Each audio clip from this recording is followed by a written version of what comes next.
Hello friends, मेरा नाम है विवेक और आप देख रहे हैं मेरा YouTube channel proof and beyond. आज हम स्टार्ट करने वाले हैं एनसीईआरटी का चैप्टर 5, जो कि है समांतर श्रेणी या हम उसको कह सकते हैं अर्थमेटिक प्रोग्रेशन की एक्सरसाइज 5.3 का क्वेश्चन नंबर 4। आइए देखते हैं। देखिए लिखा हुआ है 636 योग प्राप्त करने के लिए एपी 9,17,25 के कितने पद लेने चाहिए। ठीक है, तो आपको ये निकालना है कि इस एपी जो ये एपी दी गई है, इसको हम एक बार दूसरे लिख लेते हैं। 9,17,25 के कितने पद लेने हैं हमको, ताकि इसका योग जो है एस एन इक्वल टू 636 हमको मिले। ठीक है, अब यहाँ से जो आपको पता है उसको पहले लिख लेते हैं। जैसे आपको पहला पद दिया गया है 9, डी भी आपको पता है क्या, दूसरे वाले टर्म से पहले टर्म को हटा दीजिए। ये पहला है, ये दूसरा है, ये तीसरा, ऐसे करके आगे जाएंगे। तो दूसरा 17 से 9 जाएगा तो कितना आएगा, 9 8 17। तो यहाँ से आपको डी भी पता चल गया, एस एन भी पता चल गया। आपको निकालना है क्या, एन। कितने टर्म आपको लेने हैं, तो इसके लिए आपको एन निकालना पड़ेगा। ठीक है, चलिए इसको देखते हैं। अब देखिए, आपको एक फार्मूला पता है सम का। एस एन का फार्मूला क्या होता है, N upon two, two A plus N minus one into D equal to 636। ये देखिए पहले दिए, इसका फार्मूला लगा दिए, ये इसकी वैल्यू दी हुई है। ठीक है, अब इसको आगे सॉल्व कर लेते हैं। एन की वैल्यू ही आपको निकालना है, तो N upon two, two A की वैल्यू पता है आपको कितनी, 9, plus N minus one into D की वैल्यू भी आपको पता है 8, इक्वल टू 636। ये देखिए भाग में इधर जाएगा, गुणा में हो जाएगा। तो एन 9 दूना 18 प्लस का इसको गुणा कर देंगे 8 एन माइनस का 8 इक्वल टू 636 गुणा 2। ठीक है, आगे और बढ़ाते हैं इसको। अब देखिए एन 18 से 8 जाएगा, बचेगा क्या, 10 प्लस 8 एन इक्वल टू, आप इसको चाहें तो गुणा कर लीजिए, 2 छंग 12, 2 3 6 7 और 2 छंग 12। ठीक है, अब इसको गुणा कर लीजिए, ये हो जाएगा 10 एन प्लस का 8 एन स्क्वायर इक्वल टू 1272।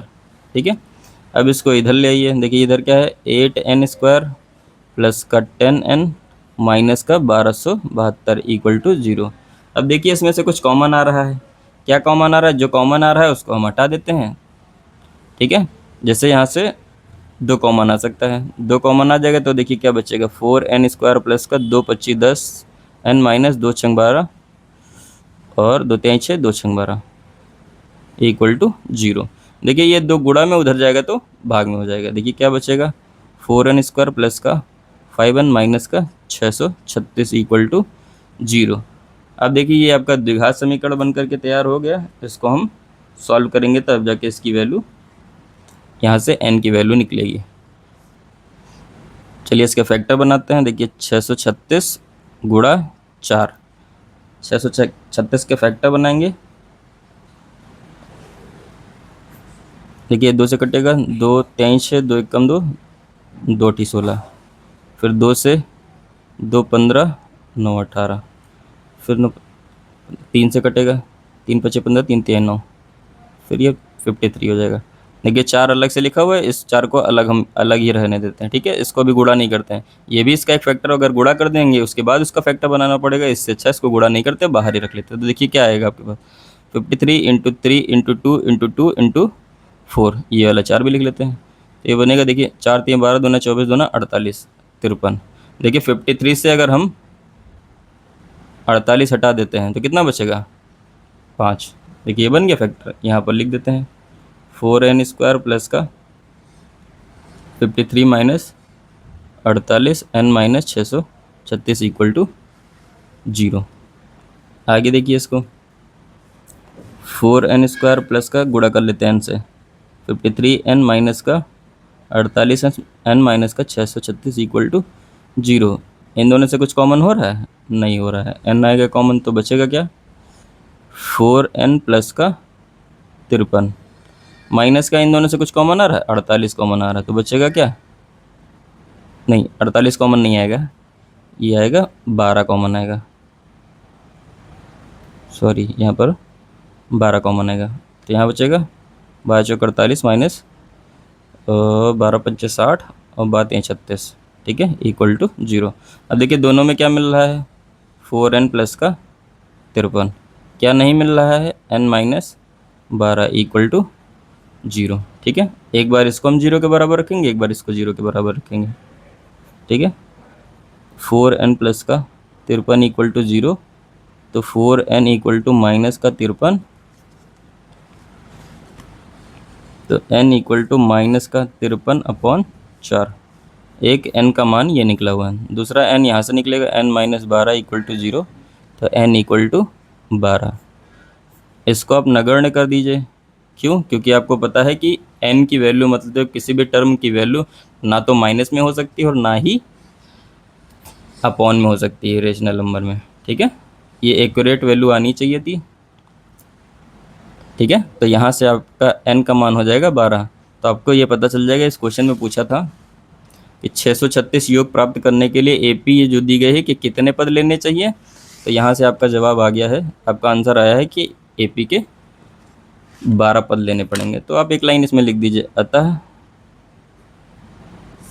दी गई AP के 12 पदों का योग 636 होगा। ये हो गया आपका चौथा क्वेश्चन।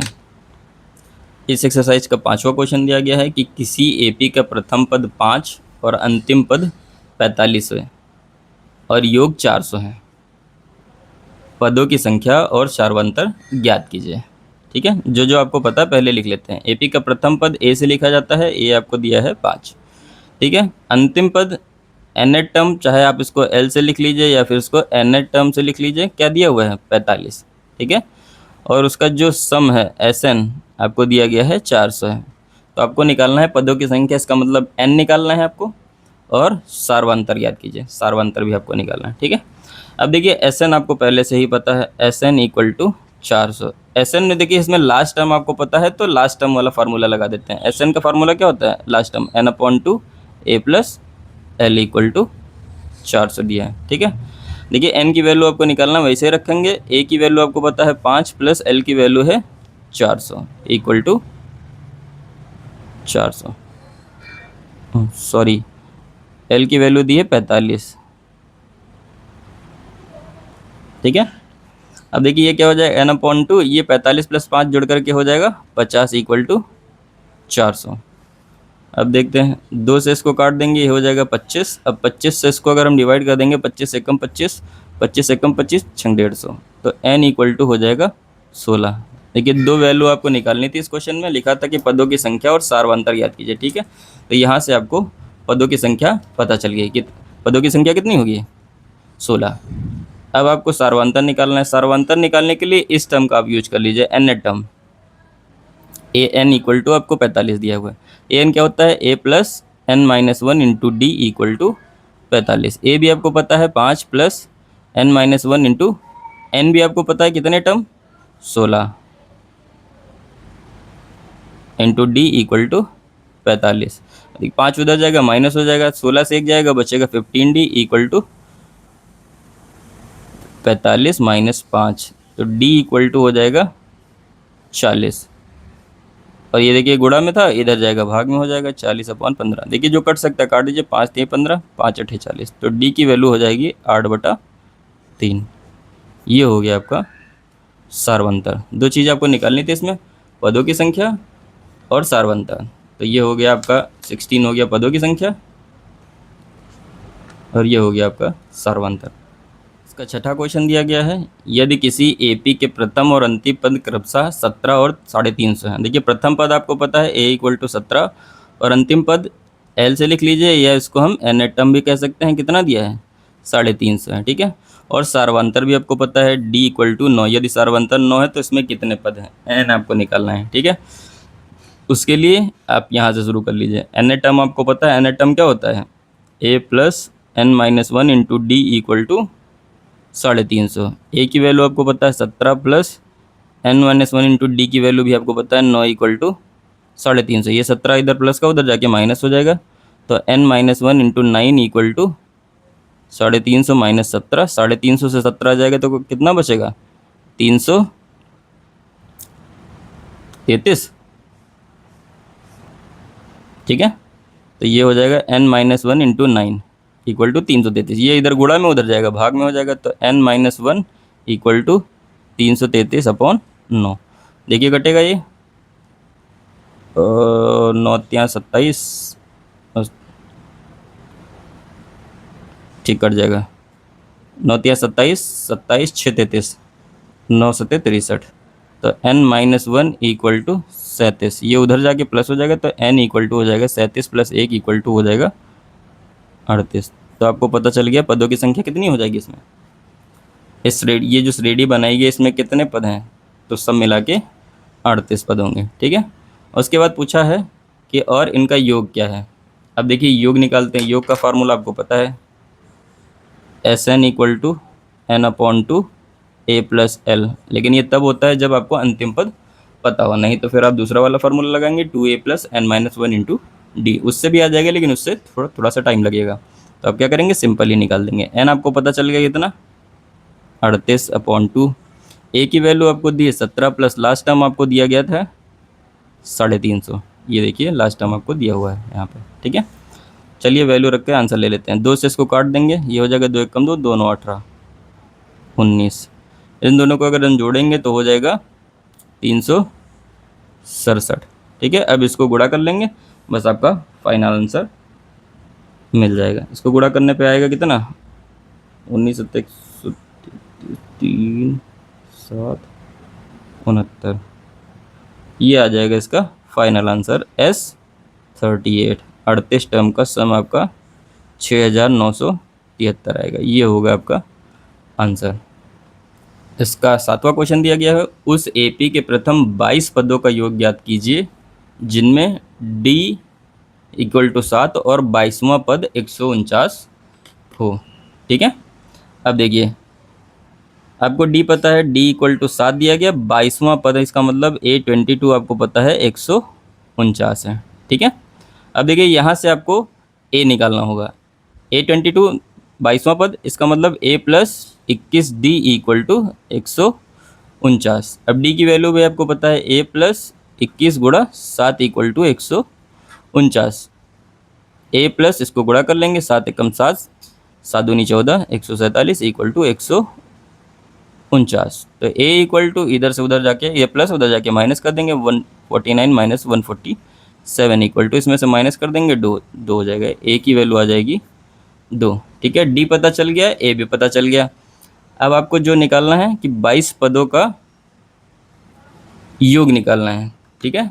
तो आप SN का फार्मूला लगा दीजिए। सम का फार्मूला SN इक्वल टू क्या होता है, n/2 a प्लस एल। अच्छा, ये जो 22वां टर्म और 22 पदों का ही 22वां पद भी आपको पता है कितना, 149, और 22 पदों का योग भी आपको पता है। तो इसका मतलब इस श्रेणी में, इस सीरीज में सब मिला के कुल कितने पद होंगे, 22 ही। इसलिए इसको हम लास्ट टर्म भी लिख सकते हैं, ठीक है।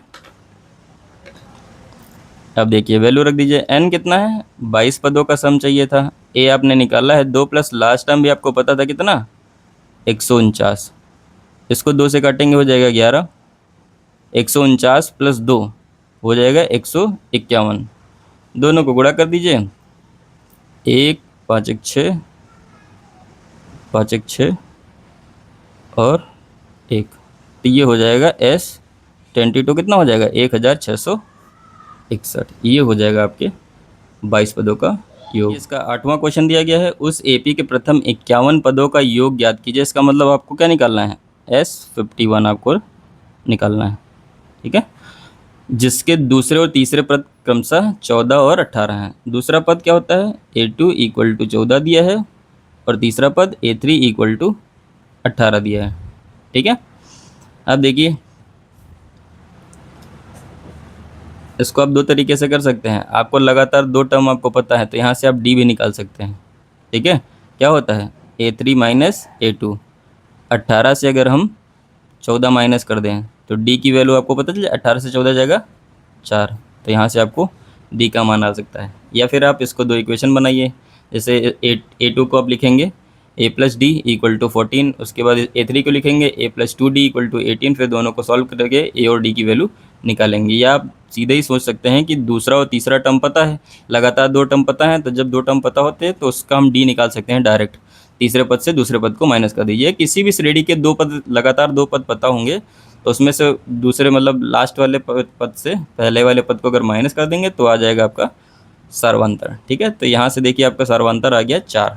ठीक है, अब देखिए ये आपको पता है A2 इक्वल टू 14। A2 क्या होता है, A plus D equal to 14। A की वैल्यू आपको पता नहीं, D की वैल्यू आपको पता है, D की वैल्यू आपको 4 पता है, 4 इक्वल टू 14। ये उधर जाके माइनस हो जाएगा तो A इक्वल टू हो जाएगा 14 माइनस 4, तो A इक्वल टू हो जाएगा 10। ठीक है, तो यहाँ से A की वैल्यू और D की वैल्यू आपको पता चल गई।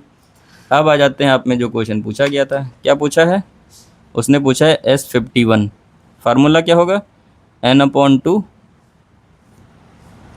2a plus n minus 1 into D. ठीक है, चलिए वैल्यू रख देते हैं। n कितना है, 51 पदों का अंतर चाहिए था, 2 गुणा a की वैल्यू है अभी आपने निकाली है 10 प्लस 51 माइनस 1 इंटू डी की वैल्यू 4। ठीक है, आगे देखते हैं 51/2, 10 को 2 से गुणा करेंगे 20 प्लस ये हो जाएगा 50 गुणा 4। ठीक है, आगे देखते हैं 51/2, ये 20 प्लस 50 को 200, 200 को 20 में जोड़ देंगे कितना हो जाएगा 51/2, ये हो जाएगा 220, 2 से इसको काट दीजिए 110। अब इन दोनों को गुणा कर देंगे तो आपका आंसर फाइनल आ जाएगा।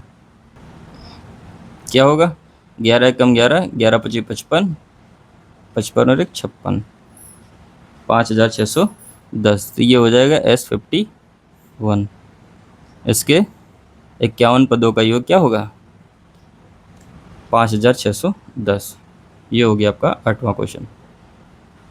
इसका 9वां क्वेश्चन दिया गया है, यदि किसी एपी के प्रथम 7 पदों का योग 49 है, इसका मतलब S7 आपको दिया है 49। ठीक है, और प्रथम 17 पदों का योग देखिए S17 दिया गया है 289, तो इसके प्रथम n पदों का योग ज्ञात कीजिए। देखिए n पदों का योग निकालने के लिए आपको a और d का मान पता होना जरूरी है। ठीक है, तो क्या करेंगे, n पता करने के लिए आपको 2 चीज़ें दी गई हैं, इनका यूज करके हम a और d का मान निकाल लेंगे। ठीक है, n पदों का आपको सम निकालना है। अब देखिए S7 क्या होता है, formula n/2 2a plus n minus 1 into D equal to 49।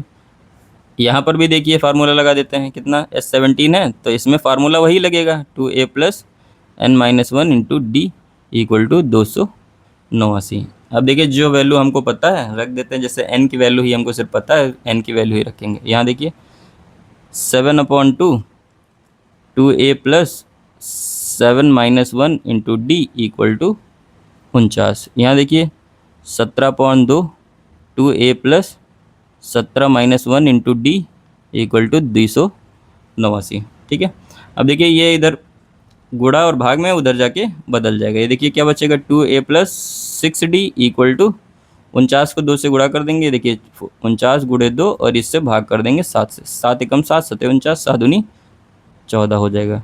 ठीक है, तो ये आ जाएगा आपका 2a plus 6d equal to 14। ये एक इक्वेशन बन जाएगी। यहाँ से दूसरी बना लेते हैं, जैसे आप चाहें तो यहीं से काट दीजिए 17 को 17, 17 बार में 289, 17 17 में 289। अब 2 जाके गुणा हो जाएगा, तो ये देखिए क्या बचेगा 2a plus 16d equal to 17 दूना 34। ठीक है, अब क्या करेंगे, इन दोनों इक्वेशन को सॉल्व करके a और d का मान निकाल लेते हैं। ठीक है, अब देखिए 2a plus 6d equal to 14 दिया हुआ है,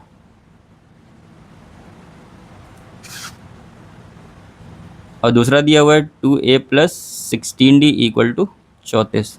क्या करेंगे, माइनस कर दीजिए, घटाने, क्योंकि ये दोनों बराबर थे, माइनस ये माइनस ये माइनस ये कैंसिल हो जाएगा, 16 से 6 निकल जाएगा माइनस का 10d इक्वल टू 34 से 14 जाएगा, बचेगा माइनस का 20, माइनस से माइनस खत्म, 10 से 2 बार में, तो d का मान आ जाएगा 2। और जब d का मान निकल गया तो इसका मान उठा के समीकरण 1 में रख दीजिए या 2 में रख दीजिए, a का मान निकल जाएगा। लिख दीजिए d का मान समीकरण 1 में रखने पर रख देते हैं 2a plus 6 into D equal to 14, तो 2a देखिए 6 दूनी 12, उधर जाके माइनस हो जाएगा, 14 माइनस 12, देखो 2a इक्वल टू 2। 2 से ये एक बार में कट जाएगा तो a का मान आ जाएगा 1। ठीक है, तो d और a आपको पता चल गया। आपको निकालना था तो इसके n पदों का योग Sn निकालना है। तो क्या होता है n/2 2a plus n minus 1 into D. अब देखिए इसमें a और d का मान आपने निकाल लिया, इसमें सिर्फ a और d का मान रख देंगे बस। n/2 2a का मान है 1 plus n minus 1 into D का मान है 2। देखिए क्या बचेगा n/2 2 प्लस इसको गुणा कर लीजिए 2n माइनस 2। देखिए माइनस प्लस कैंसिल हो जाएगा। ठीक है, अब देखिए क्या बचेगा n/2 इंटू ये वाला 2n, 2 से 2 कट जाएगा तो क्या बचेगा, n को n से गुणा कर देंगे हो जाएगा n²। तो Sn जो होगा इसका क्या होगा n²। ये हो गया इसका आंसर। ठीक है, ये था आपका 9वां क्वेश्चन। उम्मीद करते हैं कि ये आपको समझ में आया होगा। अगर इससे रिलेटेड कुछ डाउट है तो आप हमारे कमेंट सेक्शन में जाके पूछ सकते हैं। धन्यवाद।